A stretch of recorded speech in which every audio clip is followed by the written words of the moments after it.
Let us discuss in this video one of the many programs that is aimed at bringing good governance in India. Today we are going to discuss e-governance. Meaning of e-governance. E-governance is defined as the usage of information and communication technology by the government to provide and facilitate government services, exchange of information, communication, transactions, and integration of various standalone systems and services. Thus, it's the use of technology to perform government activities and to achieve the objectives of good governance. Need for e-governance. The need for e-governance arose due to the following factors. First, to improve government functioning. Second, people's expectation increased. Third, improves citizens' engagement. Fourth, increases legitimacy of government. Fifth, convenience to citizens and business. Origin of e-governance in India.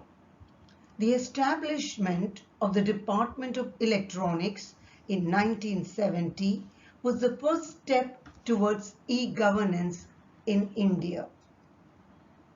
The National Information Center, established in 1977, set up the District Information System program to computerize all district offices in the country.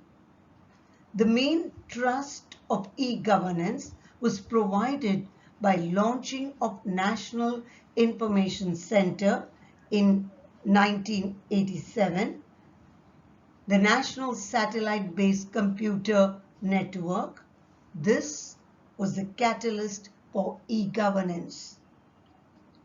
The National E-Governance Plan was developed by the Department of Information and Technology as well as the Department of Administrative Reforms and Public Grievances. This plan was approved by the government on May 18, 2006, consisting of 27 mission mode projects and 8 components. And in 2011, it was increased to 31 mission mode projects. The National E-Governance Plan aims at making all government services accessible to the common man, ensures efficiency and transparency, reliability of services at affordable cost so that common man's basic needs are realized. The National E-Governance Plan focused on aspects of electronic governance such as banking, land reforms, and commercial taxes. The need to utilize emerging technologies such as cloud and mobile platforms to integrate the delivery of services. The Government of India approved the approaches and key components of e-Kranti or National E-Governance Plan 2.0 under the Digital India program on March 2015 with a vision of transforming e-governance for transforming governance. There were 44 mission mode projects under e-Kranti. The National E-Governance Plan 2.0 mission mode projects have defined objectives, scope, implementation, timelines, milestones, and measurable outcomes and service links. Objectives of eKranti. The objectives of eKranti are as follows. First, to ensure optimum usage of core information and communication technology, that is ICT. Second, to redefine National E-Governance Plan with transformational and outcome-oriented e-governance initiatives. Third, to enhance the portfolio of citizen-centric services. Fourth, to promote rapid replication and integration of e-governance applications. Fifth, to use emerging technologies. Sixth, to make use of more agile implementation models. Key principles of eKranti. The key principles of eKranti are as follows. First, transformation.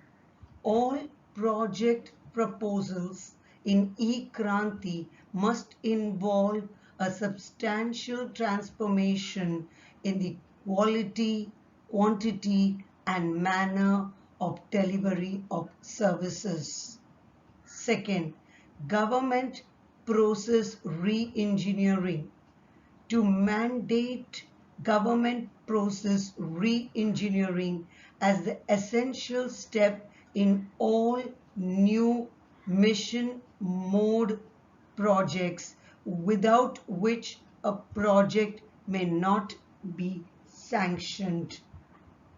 Third, ICT infrastructure on demand. Government departments should be provided with ICT infrastructures such as cloud and mobile platform on demand. Fourth, cloud by default. The flexibility and cost effectiveness offered by cloud technologies could be fully used while designing and hosting applications. Fifth, mobile first. All applications are designed and redesigned to enable delivery of services through mobile. Sixth, fast tracking approvals. To establish a fast track approval mechanism for MMPS, once the detailed project report is approved by a competent authority, committees may be constituted with delegated powers to take all subsequent decisions. Seventh, mandating standards. Use of e-governance standards and protocols is compulsory in all e-governance projects. Eighth, language. It is necessary that all information and services in e-governance projects are available in Indian languages. Ninth, National Geospatial Information System. This is used as a platform as well as service in e-governance projects. 10th, security and electronic data preservation. All online applications and e-services to adhere to prescribed security measures and cyber security. 11th, integrated services, a common middleware and integration of back-end processes and processing systems are required to facilitate integrated service delivery to citizens. Objectives of e-governance. The objectives of e-governance are as follows. First, people's participation, to increase and encourage people's participation in the process of governance. Second, transparency and accountability, to establish transparency and accountability in government administration through efficient public services. Third, reduce corruption, to provide public services without corruption in the corridors of administration. Fourth, cost saving, to reduce government expenditure on stationery by replacing it with computers. Fifth, simplify, to simplify governance and to make information available to all in public interest. Sixth, strengthen, to strengthen the country's economy by keeping governments, citizens, and business in tune with the outside world. Seventh, reduces reaction time by eliminating red tapeism. The government can reduce reaction time of government to people's queries. Types of interaction in e-governance. E-governance takes place in four major types of interaction. First, government to government, exchanged within government, that is, either between the central, state, and local governments or between different branches of the same government. For example, Smart Governance, Andhra Pradesh, Khajane Project, Karnataka, E-Secretariat, Rajasthan. Second, government to citizen, where the citizen have a platform through which they can interact with the government and get access to the variety of public services offered by the government. For example, Bhumi Project, Karnataka, Gyan Doot, Madhya Pradesh, Lokwani Project, UP, Project Friends, Kerala, E-Mitra Project, Rajasthan, E-Seva, Andhra Pradesh, E-Courts, Department of IT, E-District, Department of Justice, Ministry of Law and Justice. Third, government to business, where businesses are able to interact with the government with respect to the services offered by the government to businesses. For example, E-Procurement Project, Andhra Pradesh and Gujarat, MCA 21, Ministry of Corporate Affairs, E-Taxation, Secure Electronic Transactions. Fourth, government to employees, where interaction between the government and its employees, for example, e-learning methods, communication tools between government units and their employees. Stages of e-governance or four phases of e-governance. The four-stage model of e-governance is as follows: presence, interaction, transaction, and transformation. This was proposed by Gartner. The implementation of this model does not involve all four stages. That is, it can start from stage 1 or any one of the stages can be skipped on the basis of the need of the project. First, presence, phase 1, information about the public services available for the stakeholders' use on websites, portal and e-brochure. It is the simplest and non-expensive phase. There is one-way flow of information. For example, website of the Ministry of Civil Aviation, publishes information about the ministry, its officers, their contact details, and various other reports.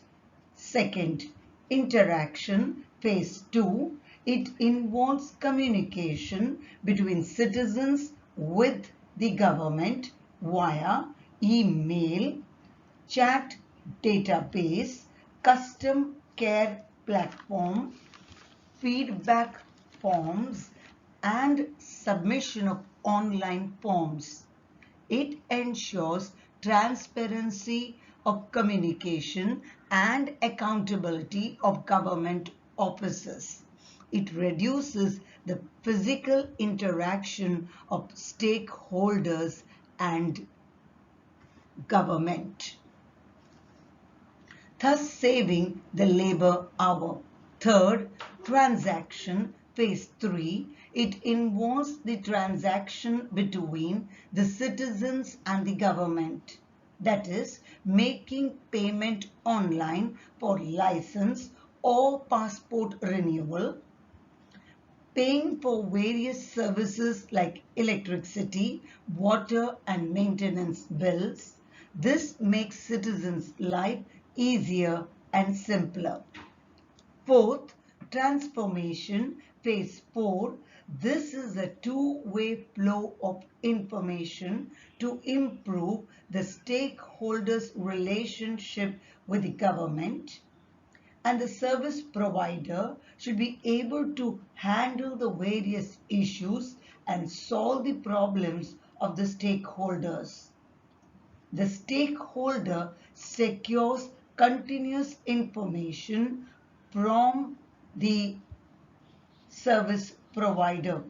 This removes the barrier between the stakeholders and the government and reduces red tapeism of government officers by forcing them to follow time-bound delivery of services.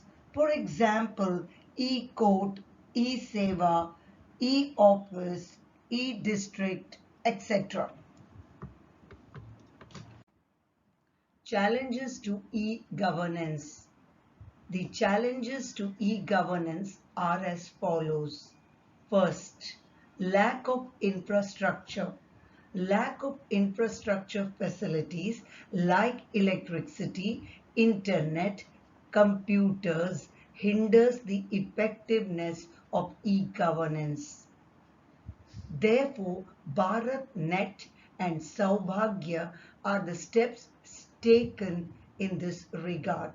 Second, lack of computer literacy.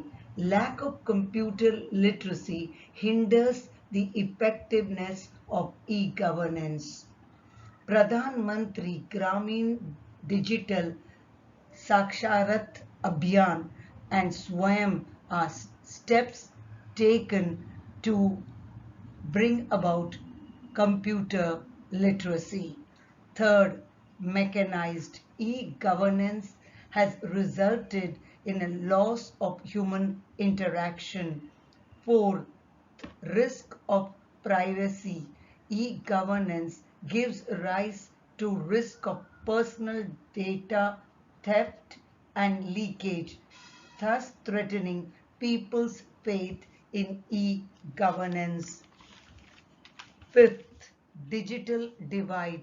The digital divide has been created in society, that is in the form of rich, poor, male, female, urban, rural segments of population. Sixth, laxity. The service provider may provide excuses for not providing services on technical grounds such as server is down or internet is not working. Smart governance. The 11th report of the Second Administrative Reforms Committee 2008 titled Promoting E-Governance, the Smart Way Forward called for government to expand its e-governance capacity in order to bring about simple, moral, accountable, responsive, and transparent governance. First, simple means simplification of rules, regulations, and processes of government through the use of information and communication technologies, thus providing user-friendly government. Second, moral, setting up a system of values in the administrative machinery through the use of technology, thus providing efficiency of government agencies. Third, accountable, development and implementation of mechanisms for measuring performances, thus ensuring accountability of government officials. Fourth, responsive, streamlining the processes to speed up the services, thus making the system responsive. Fifth, transparent, bringing information out of the government documents to the public domain, thus making processes transparent. E-governance is the best solution to the problem of slow delivery of services by increasing the efficacy of government offices. It also provides the time-bound delivery of service, transparency in the work, cost-effective delivery of service for both government and citizens.